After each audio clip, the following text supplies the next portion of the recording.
नमस्कार दोस्तों, स्वागत है मेरे यूट्यूब चैनल बिल्टू रोहिदास में। तो देखिए, आज हम लोग जो बुक लिए हैं, ये बुक एसएससी सीजीएल हो गया या कोई भी कॉम्पिटिटिव एग्ज़ाम हो गया, जैसे एनटीपीसी सीबीटी 2, कोई भी एग्ज़ाम के लिए ये बुक बहुत ही ज़रूरी बुक है। तो ये लूसेंट का ही बुक है, ऑब्जेक्टिव एमसीक्यू सॉल्व करने वाला। तो चलिए आज देखते हैं कुछ क्वेश्चन सॉल्व करके, जो कि डीपीएसपी से हैं, directive principles of state policy.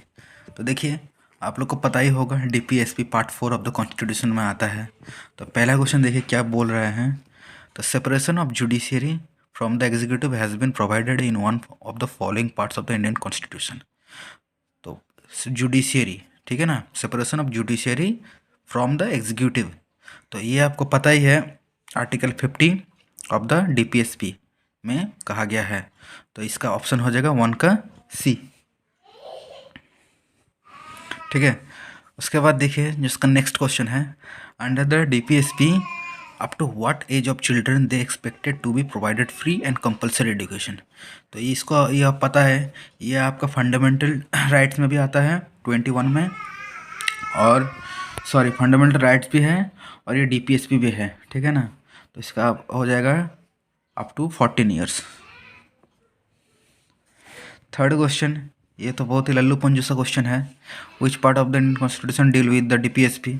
ऐसा शायद किस्मत अच्छा हो तो मिल जाएंगे, लेकिन ऐसे क्वेश्चन अब तो आना बंद हो गए, देख ही सकते हैं, ये लास्ट MTS 2017 में आ गए हैं। तो इसका हो जाएगा पार्ट 4 डी, ठीक है। अब चलिए देखिए, which directive principles bear the direct impact of Gandhi's moral philosophy. तो क्या बताया जा रहा है, तो डीपीएसपी आप लोग को पता होना चाहिए कि ये 3 सेक्टर में डिवाइडेड है, जो भी डीपीएसपी है। पहला है सोशलिस्टिक प्रिंसिपल्स, उसके बाद आता है गांधीयन प्रिंसिपल्स, उसके बाद आता है लिबरल इंटेलेक्चुअल प्रिंसिपल्स। इस 3 कैटेगरी में हम लोग जो भी डीपीएसपी हैं उसको डिवाइड किए हैं। तो इसमें देखिए पहला ऑप्शन जो है, equal pay for equal work, ठीक है। तो ये तो आपका हो गया आर्टिकल 39, ठीक है ना, इसके आसपास से आता है 38 39 जो भी हो इसमें आता है, ठीक है। तो इसको आप देखते ही एलिमिनेट कर सकते हैं, ठीक है ना। और उसके बाद आता है provision of free legal aid and advice, free legal and advice, ये तो 42nd अमेंडमेंट के दौरान इसको इनकॉर्पोरेट किया गया था मैडम इंदिरा गांधी के द्वारा, ठीक है ना।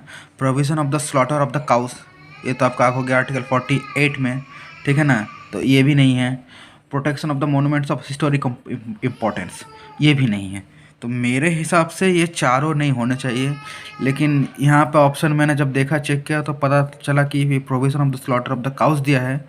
तो ये डाउट है, क्योंकि अगर आप गांधीयन प्रिंसिपल सही में अगर देखो तो उसमें आर्टिकल 40 आता है जिसमें कहा गया है विलेज पंचायत, ठीक है।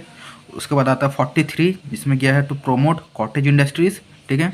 आर्टिकल 46 जिसमें क्या क्या गया है कि जो भी वीकर सेक्शन है, SC ST and other weaker section, उसके हित में जस्टिस होना चाहिए, ठीक है ना। ये हो गया आपका 46। और 47 में आ गया prohibit the consumption of intoxicating drinks and drugs. सीधा बात है कि इंटॉक्सिकेटिंग ड्रिंक्स जो भी होता है उसको आप पाबंदी लगाते हैं। तो ये आपका हो जाता है, ये 4 जो भी article 40, 43, 46 and 47, these are included in the Gandhian principles. तो ये चारों में से कोई भी नहीं होना चाहिए मेरे ख्याल से, तो इसमें आप कर सकते हैं।